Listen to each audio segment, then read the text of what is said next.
Calma, gente, calma que as coisas vão melhorar. Sinceramente, haja coração para aguentar a montanha-russa que vão ser esses 4 meses do período eleitoral. O pau vai comer, vai ter ataque de todos os lados, uma hora a gente vai estar por cima, outra hora a gente vai estar por baixo. Se bem que, nas últimas semanas, parece que a gente tem só levado paulada. E aí fica aquela pergunta, tá, e cadê os escândalos do Lula? Cadê o filho do Lula no roubo do INSS? Cadê o Master chegar lá na origem de tudo, que foi na Bahia com o PT? Quando é que essas informações virão à tona? Pois bem, quero te mostrar agora uma reportagem da Veja, que é exatamente o que eu tenho falado há algum tempo. Tudo vai acontecer no momento certo. E parece que o momento certo chegou nessa semana agora, ou nas próximas semanas. Investigações contra petistas e aliados de Lula avançam em diferentes frentes no STF. Casos estão em fase avançada de apuração na Polícia Federal. Quando fala no STF, entenda-se com o André Mendonça. São investigações que estão nas mãos do André Mendonça. Que eu quero mostrar para vocês o que vai acontecer. Até aqui, assistindo de camarote as investigações do Banco Master fustigarem adversários do presidente Lula, o petismo deve finalmente receber a atenção da Polícia Federal nos próximos dias.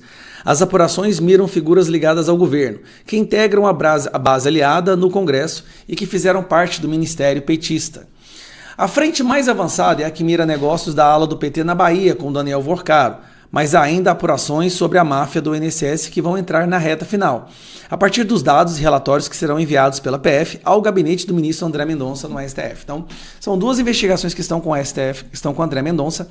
Em uma delas é a questão do Rui Costa, o PT, lá na Bahia, que é onde começou essa podridão do Banco Master, que com certeza vai estar na delação do Daniel Vorcaro também. Daniel Vorcaro, que está prestes também a apresentar uma delação envolvendo o ministro do STF, Alexandre de Moraes, e tem também a investigação do filho do Lula, na qual a PF já identificou que ele recebia dinheiro roubado dos velhinhos através do careca do INSS, que passava para Roberta Luxinger, que por sua vez passava para ele. Além de reconstituir os negócios que misturam diferentes personagens de escândalos petistas passados na teia de relações do famoso careca do INSS, as apurações do escândalo da Previdência avançam com relação do empresário Maurício Camisotti, que entregou boa parte dos caciques do PDT e dos aliados de Lula, que permitiram desvios bilionários contra aposentados. Como a PF já revelou, o golpe de descontos associativos drenou mais de 6 bilhões de reais das contas de mais 5 milhões de aposentados no país. Em muitos casos, o governo usou dinheiro público para repor as perdas dos beneficiários da Previdência. O objetivo dos investigadores agora é delimitar as responsabilidades de cada investigado e partir para a busca de patrimônio que recompõe, ao menos em parte, a perda provocada pela quadrilha do INSS envolvendo o filho do Lula. Você está entendendo? O filho do Lula vai estar no relatório. Aliados próximos ao Lula. No caso do Banco Master, Guido Mantega estava recebendo dinheiro, Lewandowski recebendo dinheiro, Rui Costa envolvido no início do caso Master lá na Bahia, Lula dizendo para o Daniel Vorcaro, olha, não vende seu banco ainda não, eu vou colocar o novo presidente do Banco Central e ele vai dar uma ajudinha para você, como se fosse um sócio, um conselheiro do mafioso. Isso tudo vai ter o seu momento de destaque, vai ter o seu momento de holofote. E eu acho que eles queimaram a largada, soltaram pseudo-escândalos antes da hora, e agora vai chegar a hora do PT voltar a estar no centro do picadeiro, né, desse circo que virou esse governo. Então, tem momentos que a gente acha que a gente está só apanhando, mas as coisas vão e voltam. É um ciclo. Agora, eu acredito que nas próximas semanas virão os momentos do governo Lula. Tá? Então, fica tranquilo. Vai dar tudo certo, tem muita bomba para vir, tá? Eu escuto coisas dos bastidores que vai vir bomba do filho do Lula, essa vai ser a maior bomba. E tem outra coisa que poderá vir, né? Que nós torcemos para que venha, que é a delação do Maduro lá nos Estados Unidos falando sobre o financiamento do PT e do Lula. Lá atrás, quando o governo do PT, quando o partido PT estava começando, que era dinheiro do narcotráfico, dinheiro da corrupção da Venezuela, tá? Como que ele... Tá certo, enquanto isso não acontece... Já temos um ponto aqui muito interessante e extremamente perigoso. Olha só isso daqui. A gente tem a questão aí do presidente do Senado, né? Então vamos lá, né? Alcolumbre envolvido aí com o Daniel Vorcaro, recebeu dinheiro aí. Estão falando de 155 milhões, 30 milhões. Essa delação do Vorcaro vai né, apurar isso, né? A Polícia Federal ela está apurando isso, mas vai chegar como uma bomba, aliás, chegou como uma bomba agora, né? Porque você tem um cara do alto escalão da política brasileira envolvido, né, ele sendo ali um cara, né, de apoio ali do Lula, isso mostra muito quem é quem nessa história. Então vamos ver aqui essa notícia, olha só. Exclusivo, a reportagem de capa de Veja desta semana revela que o ex-banqueiro Daniel Porcaro teria pago 30 milhões de dólares ao presidente do Congresso, o senador Davi Alcolumbre. A matéria de Robson Bonin também mostra as ligações do PT da Bahia com o caso do Banco Master. O governo tenta frear na Câmara o projeto de lei aprovado no Senado sobre refinanciamento de dívidas rurais. O impacto na dívida pública pode chegar a 140 bilhões de reais. O presidente dos Estados Unidos, Donald Trump, desiste de atacar o Irã nesta noite e diz que os dois... Tá aí, né? Vocês viram essa notícia aí. Aqui, ó. Em proposta de delação, Porcaro. Aqui, ó. Aqui, ó. Comemorando, todo feliz aqui. Esse é o Alcolumbre, né? Ó. Deve ter recebido um bom dinheiro aí. Em proposta de delação, o Porcaro disse ter pago 30 milhões de dólares. Foi 30 milhões de dólares, tá? Desculpa o erro aí, foi 30 milhões de dólares, que dá 155 milhões de reais. Ex-banqueiro afirma que o valor teria sido depositado em conta no exterior. A proposta de delação também cita ligações do Master com integrantes do PT da Bahia. Tá aí, né? O que infelizmente, é nossa realidade. Aí entra uma outra questão aqui que eu quero mostrar para vocês, olha só. A decisão que nós tomamos, que obviamente em sede de embargos não está em reapreciação. O que nós dissemos? É de que, aí sim, a plataforma diz assim, não, eu não cometi, isso aqui não é racismo. Ou o particular dizer, não, minha postagem não é racista. Perante o Poder Judiciário. Sempre o Poder Judiciário. E se ele erra, ele vai ser responsabilizado. Não, mas olha, veja... Mas é inerente à atividade econômica. Por um ato de terceiro. Eu só estou dizendo que nós estamos gerando um efeito inibidor na manifestação livre da sociedade, através da terceirização junto às plataformas. E é isso que está acontecendo. E simples assim. Mas aonde está acontecendo, ministro? Na decisão. Não, na decisão. No mundo real, na internet. No mundo real. Se Vossa Excelência abrir sua rede social, vai encontrar 50 crimes aí, não tem efeito inibidor algum. Na prática, não, infelizmente. Eu até gostaria que tivesse. Tem muito efeito inibidor, sim. Vamos rever os números de trás para frente e vamos ver quanto efeito inibidor deve estar acontecendo. A questão aqui é o seguinte, né? O que ele quis dizer com isso? Que a regulação das plataformas, Flávio Dino disse que a regulação das plataformas é essencial para você controlar, né, digamos assim, crimes que estejam sendo cometidos. O ponto é o seguinte, André Mendonça diz que já existe um controle das próprias plataformas em relação a isso. Então, quer dizer, se a gente coloca qualquer tipo de coisa que não seja agradável às diretrizes ali da plataforma, ou seja, que não siga as regras da plataforma, o vídeo cai ou o vídeo entra em restrição ali, então ele não vai ser entregue para todo mundo, e as plataformas já fazem isso, o próprio TikTok, Instagram, aqui no YouTube também tem essas restrições, tem esse controle das próprias plataformas. Eu acredito que você colocar digamos assim, mais esse poder do Estado em cima, isso mostra muito mais quem é o Estado, ou seja, a censura em cima das plataformas, impedindo de que a gente possa dar informação de verdade aqui. A questão é quem decidiria o que é verdade ou não seria a própria, né, o próprio Estado. O Estado decidiria, né, se o que eu estou falando aqui é verdade, se eu estou falando aqui é mentira.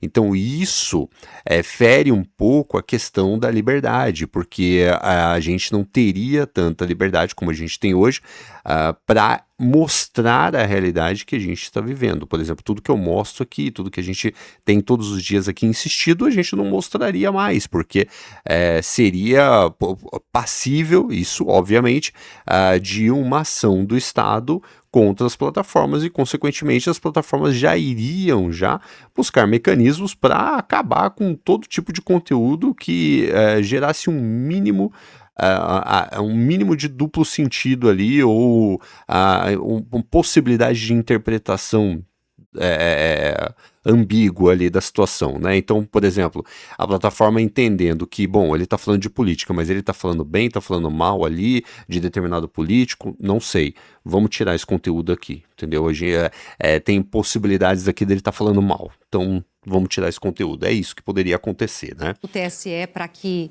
o filme sobre Bolsonaro não seja veiculado na eleição, a gente vai mostrar aqui que já teve resposta do ministro Nunes Marques. O TSE rejeitou esse pedido para o Dark Horse não ser exibido durante as eleições, um pedido feito por aliados do presidente Lula, que eram contra a exibição desse filme, e o ministro decidiu o seguinte, que existe um entendimento na corte que não é cabível, nesse caso, aplicar a proibição. Por quê? Ele diz que como os autores da ação não são candidatos para o mesmo cargo, então não cabe questionamento. O que ele está dizendo aqui?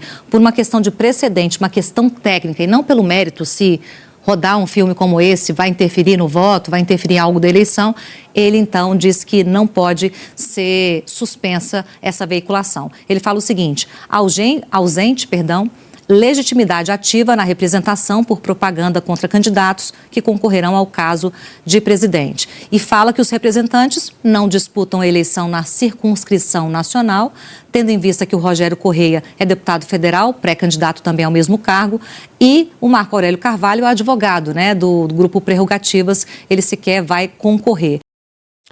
Tá aí, né? Então vai ter filme assim do Bolsonaro, né? Assim como teve do Lula, né? Depois vocês me corrijam aí nos comentários, deixa aí nos comentários. Teve do Lula também, né? Em 2022 teve alguma coisa, ou foi 2018, alguma coisa assim, eu não lembro direito, deixa aí depois nos comentários. A questão é que foi decidido, o Nunes Marques decidiu que vai ter sim o filme do Bolsonaro aí, deixa aí nos comentários, né, a sua opinião em relação a isso. A questão é que o desespero tomou conta desses caras, né? Em todos os sentidos. Por isso que eles querem limitar muito, querem controlar muito a nossa relação com a internet, porque com a internet aqui a gente tem acesso a todas essas informações que normalmente a gente não teria com a mídia tradicional. A mídia tradicional não traz isso pra gente. Por quê? Porque a gente sentava lá de forma passiva, antes assistindo a Rede Globo ali, bonitinho e tal, não sei o que. Era assim que funcionava. Agora não, agora a gente busca o conteúdo. Então se você não estiver satisfeito aqui com esse conteúdo, você vai para outro. E assim por diante, entendeu? Agora, o que o Flávio Dino queria ali? Não, que a gente responsabilize as plataformas e essas plataformas responsabilizem os usuários. Então, a gente vai atacar as plataformas vão atacar os usuários ali. É isso que ele queria. E o Mendonça falou, não, as plataformas já fazem isso, elas já têm o seu controle interno, já têm suas próprias políticas de privacidade ali, né, suas próprias políticas que incentivam aos produtores de conteúdo seguirem as regras ali, porque senão o vídeo cai, senão você tem restrição do vídeo, mas o desespero é muito grande, olha só.